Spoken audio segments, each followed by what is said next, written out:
What's up, y'all? Today we're dropping one of our favorite moments from our live archive. If you want the full archive for Q Points Live, become a member at qpoints.com. We love y'all. Enjoy the episode. Peace.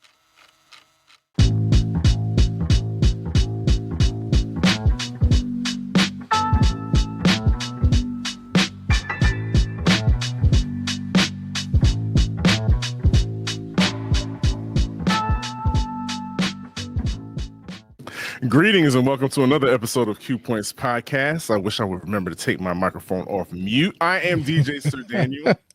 And my name is Jay Ray, sometimes known by my government as Johnny Ray Cornegay III. So, this episode, Jay Ray, we're stirring the pot a little bit. Just a little bit. Just a little. I think there's probably a lot of people that are tuning in that will probably like, I see this. They never thought about it, and once you have a second to think about it, you'll be like, you know what? You guys might be onto something. Well, Jay Ray, on August 29th of this year, 2025, that will mark the 30th anniversary of Faith Evans' debut album, Faith. Wow. So you know what this means? Mm-hmm. We have officially entered the bad boy era, the 30th anniversary of what we really constitute as like the bad boy era. So when we think about how black music made this kind of drastic shift, Mark knows where we're going. Like it is a drastic shift in the way we saw ourselves, in particular in hip hop, but also in R&B.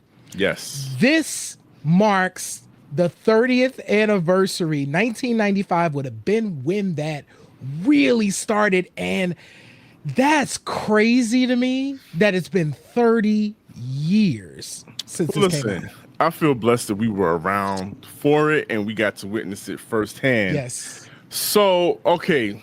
So as Jerry and I typically do, we have these conversations that turn into these questions that we feel like you all might be interested in and probably never thought about it. And before I make this statement or ask this question, I want us to be very clear. Both Jay Ray and I are very clear that What's the 411 is an iconic album. Absolutely. It's quadruple times platinum. It's probably more than that at this point.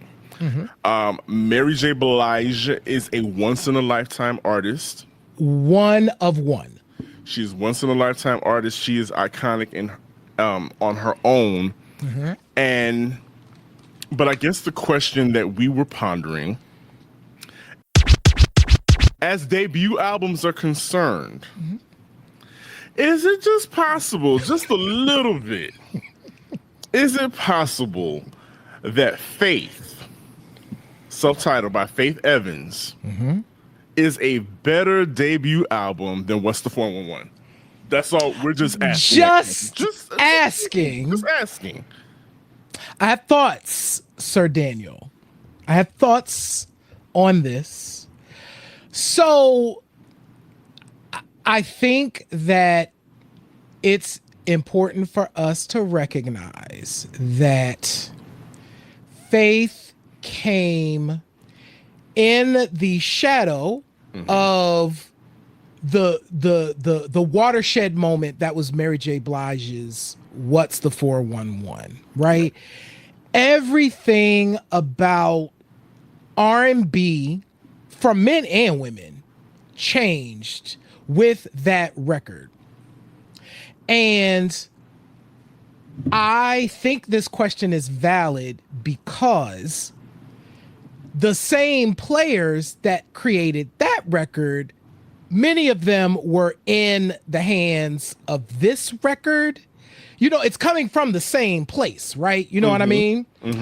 So I am wondering if by the time Faith's debut happens, what we are hearing is the the years culminations of perfecting this sound? One of the thoughts that came across my mind in going over this show was that one of the reasons why Faith is possibly a better debut album than What's the 411 is because it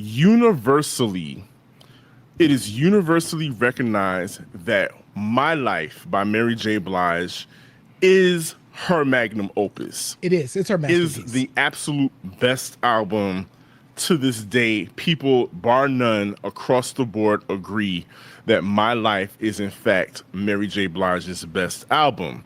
So if so facto, it could be, it could be said then that Faith is a better debut album than What's the 411. Yeah. And to that point, and the reason why I wanted you to mention that is because I think it's also important for us to land the fact that, Faith was newly signed to Bad Boy, right? As My Life was being created, Diddy was off creating Bad Boy, but also still in the Uptown stuff, right? Right. So Faith Evans was brought in to work on the My Life record. You know what I'm saying? And contributing vocals and like all of this stuff. I'm sure some writing Definitely as well. Definitely writing. Yeah, and so I am thinking that this particular album, what I appreciate about Faith, and I'm glad we're talking about it, because one of the things we were talking about, y'all, is that we don't give the Faith debut no love. We act like that record wasn't like an R&B masterpiece, okay? Yes. And that record perfected in many ways all of the things that kind of Mary helped to usher in, but the Faith debut album kind of perfected it. And I think we should note, it's important for us to understand, just like with Mary's My Life record, where Chucky Thompson's magic made that record happen, Chucky Thompson's magic also made the Faith record happen, because Faith was like, that's the dude I want to produce my record. Chucky, it was shout out to Chucky that, Thompson. Rest in peace. He was all over that album. And see, here's a couple things that it kind of boils down to, and this resonates with a lot of artists in the music industry. People, when it comes down to vocal ability versus star quality. Now, hear me out. I'm not saying that one of these ladies has one over the other, although, it's pretty obvious. Of course, Mary J. Blige is globally a bigger star, a bigger presence, a bigger celebrity. Okay? Yeah. Now, Faith Evans ain't no joke. She ain't no punk either. Faith Evans, we know that she comes from a gospel background, so she's got the vocal chops. I'll Be Sure gave her first shot. Yep. As far as the writing and singing background, all of the things, Faith Evans literally was built for creating R&B music, in the creative aspect of making music. Faith Evans was built for it. And then on top of that, she has an amazing voice. Yeah. Now, I think where things got sticky, of course, and we can talk a little history. The rumors. The thing is that when you think about the messiest person on the planet is usually a man, and that man, of course, is Sean Puffy Combs. Messy. It's well known that a lot of the friction or even the comparisons between Mary and Faith got started because Faith was being molded in the image of Mary J. Blige. And so with that happening, of course, the tabloids like to run with the stories. Of course, there have been, historically, there have been many, many, many conversations about this mythological fight that happened between Mary and Faith. And, it's been dragged on for years until the women both got to a point where they could speak publicly and they Yes. speak together and diffuse all the myths about the past that between them. But I mean, for all intents and purposes, J. Ray, the two of them are completely yoked in this game. They've been aligned for since the inception of their careers, and there's nothing that will take that away. They are going to be linked together forever. Oh, absolutely. So, sidebar, remember the other messiness that they finally had to quash too was like, there was this rumor back in the day. It was like Faith Evans was vocal coaching Mary J. Blige, and that's why Mary sounded so good. And it was like, baby, none of that happened. Y'all just like talking, making up stuff like it wasn't a thing. I just wanted to, baby, the rumor mills back in the day when Faith hit the scene as like a solo act was like a big deal. And we're going to talk about a thing that Diddy did to market Faith that I thought was very interesting. So we're going to get into that in a second. But two things about them being yoked and like together. Even when I had forgotten about this until I was preparing for the show. And I know that I mentioned it to you. I was like, oh, I forgot that Mary and her sister co-wrote Falling in Love with Faith on the record. And I don't know how I forgot this, because this version of Love Don't Live Here Anymore is an amazing version featuring Mary and Faith together. This thing is produced by Prince Charles Alexander and them. Mm-hmm. This version of that song is solid. Forgot it happened. Right. And that's a shame. Mm-hmm. But yeah, like you were saying,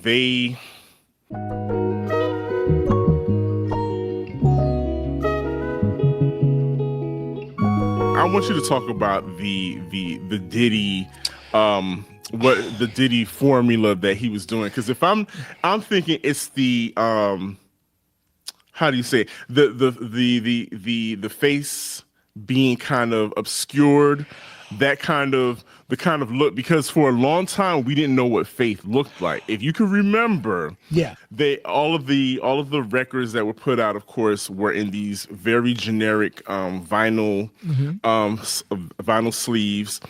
If the pictures came out, when that one picture came out of the album, it was an obscure picture, and it was just like Faith's mouth. Yes. And so, which is along kind of what the What's for the 411 album cover is. It's like Mary wearing that Glamour Shots hat and pulled over her eyes, and you could. And it was very shadowy. Yeah, exactly. And which is a very, at the time, a very Diddy formulaic way of introducing an artist to the public. So am I in the ballpark or with your theory? No, but all of this is together, right? Mm-hmm. So I don't know, and I'm sure Faith has talked about this. I didn't research it before this conversation because I didn't think about it as I was getting into this. But here is what I was thinking of. I was thinking about this. Oh, yes, yeah. So Biggie, and so Faith is coming out, and so I think Used to Love Me came out in like June. Yes, it was a summertime. So it was a summertime. It was definitely a summertime record, and we then get to see what Faith Evans looks like, right? So we hear the song, we get to see what Faith Evans looks like, and then all of a sudden we realize like, oh, she got married to the Notorious Big. That's a thing. Who is sizzling? Who is red hot? His album is a year old. He is the biggest thing in hip hop. He is that dude. And so this Vibe cover happens, and I had forgotten that this is how this was set up. Yeah. So this came out in October. There's actually two separate stories. So Diddy is just masterful. There's literally two separate stories. There's a Biggie story and there's a Faith story, which actually, shout out to Emil Wilbekin. Emil Wilbekin wrote the Faith story. But they're photographed together, but they literally have probably a smooth 10 pages of the magazine, because there's the Biggie side of it and there's the Faith side of it. And I was just like, that Diddy, that Sean Puffy Combs, he who shall not be named, he who shall not be named, knew how to like roll out an artist. And so now you have his big artist on his label and now his premier vocalist, and they are also a married couple. Oh, and by the way, they also have projects out. It was just like, Yeah, you know what? You're absolutely right. That machine, that was a well-oiled machine at the time, because poor Craig Mack, God rest his soul, was caught up in this, you got Big that's fiery hot right now. He was hot too for a second. oh my God, yeah. He was on fire at first, and then Big came along and kind of took the spotlight. And then to add more pressure, you got an R&B, the next R&B queen, come along and drops a very solid R&B album that summer of 1995, because radio picked up on it so fast. It was mid-tempo, so all the DJs were. You could do that. It was the head nod that you could do back in the day. Everything was a head nod. Was a head nod, and all the DJs were blending the records. I mean, she was fire. She was on fire on the mixtape scene. So it was just magnificent. It was, like you said, it was a masterclass in a rollout for this particular album. And so, you couldn't go anywhere without seeing the snipes of the this Faith album. Who is Faith? Yes. They used to love doing that. Who is Faith? Who is this person? And find out, and this was a lovely setup for Bad Boy Records. It was an awesome time to be a Bad Boy artist. Well, only little did we know there was only 3 people at the time on the label, and it was all good.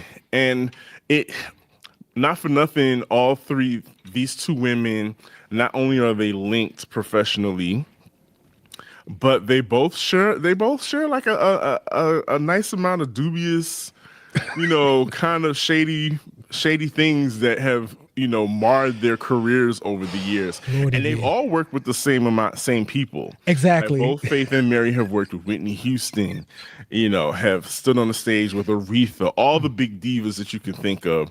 They've all worked with them. Kelly Price, everybody. Yeah. And so when you're good, you're just good. When you're a great vocalist and you're a songwriter and and you're down to earth, you can do those things. Yeah. I think that when we reflect on the Faith Evans record, you said something really important, and I want to hammer this home for us. It was a squarely R&B album. I feel like with What's the 411 too, what attracted us to that record is how hip hop it sounded, right? Even though it was an R&B album, it felt very hip hop. In terms of the samples that they used, etc. Whereas Faith did that too, but I think the magic of Chucky Thompson was Chucky understood like how to make the melodies kind of like sweet in a way. So you might have like a hard underscore or a hard sample under it, but Chucky understood how to put these beautiful keys on top of things to make it just like what R&B sounded like and what R&B needed. So I feel like as we're talking about this album, that's the thing to remember is it was like, it's a classic R&B. It's now a classic R&B record. So what I also remember about this is that Faith was an album that even our parents could get into. They could rock with Faith Evans. Whereas What's the 411 had that parental advisory sticker on it. Yep. Mary had a couple rappers on there dropping, Grand Poobah. Mary was rapping on the Mary was record. rapping on there. So, Mary faced a lot of criticism. She did. Remember with the look and everything. Yeah. It was like, okay, what is she? Is she a hip hop artist? Is she R&B? She took a chance, and that chance paid off. But in her defense, also, What's the 411 has 3 years on Faith. So Absolutely. Faith, as an artist, constructing her debut album to be strictly R&B, in her defense, was like, nah, Mary got the hip hop thing covered. Yes, I've got my beats, there's some beats and there's some swing to the records that are on here, but I'm going to bring you all a fully formed R&B album with a 1995 sensibility. 30 years, y'all. 30 years ago. Do you understand? That's a lot of pump it up hair jam and spray and prom hairdos that was going on. We went through, straight back cornrows and hot top fades and everything to these records. So that's why they mean something to us. Faith has, we already mentioned one earlier, has a classic remake in Love Don't Live Here Anymore featuring Mary. But there's another slow jam, Sir Daniel, that is so deep in like the slow jam. It's canon. In the hymn books. It's in the hymn. This is how you make a slow jam. There is a song on that record as well. Are we?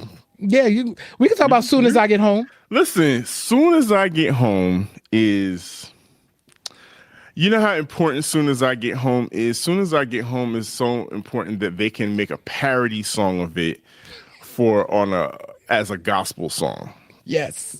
It's in that canon. It's a Quiet Storm fixture.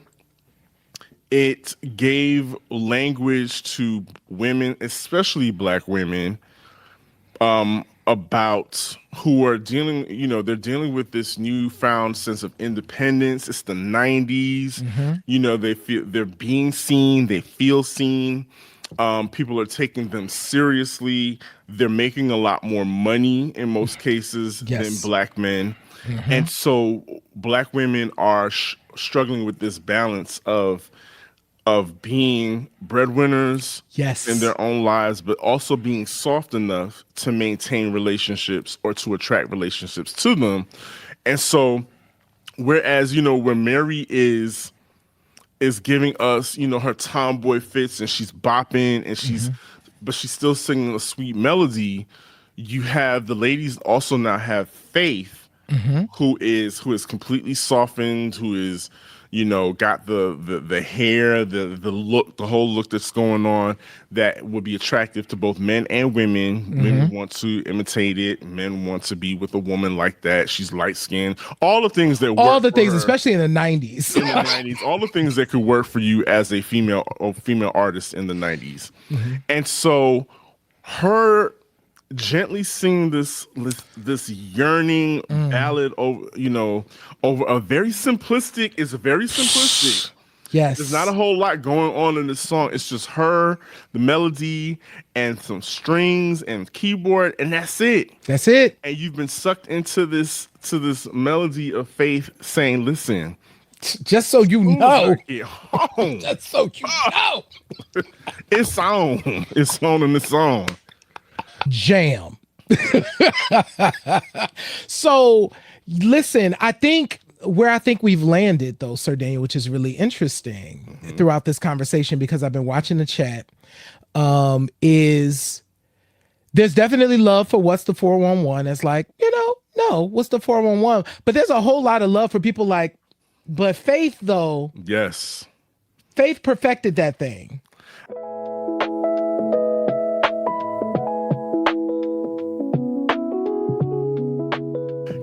We just wanted to pose the question to y'all. We ain't trying to start. I know y'all already think that we have some type of vendetta against Mary. We love Mary. We do not. We love Mary. But these are the types of conversations that we have here on Q Points Podcast, because that's what we can do. We have these intelligent conversations about things that are meaningful to us. Subscribe to us. Share the show with your friends, family, colleagues. If you love Q Points, chances are they will love Q Points as well. I was at a doctor's appointment with my mom earlier, and she was like, "How are things going? I was listening to your podcast." See? You know what I mean? The doctor talking about she was checking out Q Points. It's a lovely thing. So check us out. So go ahead over to our website, qpoints.com. There you can listen to like all of our classic episodes of Q Points and do more stuff over there, including reading our blog. And last but not least, you can shop our store at store.qpoints.com and get yourself some fresh gear. Perfection. Listen, like I always say, in this life, you have a choice. You can either pick up the needle or you can let the record play.